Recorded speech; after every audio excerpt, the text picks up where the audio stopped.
আমার বাসা বাংলাবান্ধা 0.8। বাংলাদেশের পরিস্থিতি তেমন একটা বেশি ভালো না। আচ্ছা, মানে এক একদিন এক এক রকম শোনা যাচ্ছে, কি হবে বলা যাচ্ছে না। অনেক চিন্তায় রয়েছে, আমরা তো চিন্তায় ব্যবসা বাণিজ্য নিয়ে। না, এখন চিন্তাটা একটু বেড়েছে বেশি, আগে তো চিন্তা ছিল না, এখন চিন্তা একটু বেড়েছে।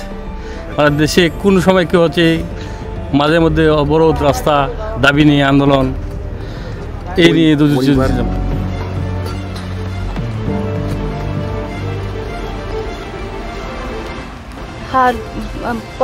simple people are difficult in situation, but nothing like back. अभी जो पहले था उससे अच्छा नहीं है, अभी सब कुछ गड़बड़ हो गया है, पहले जैसा नॉर्मल नहीं है।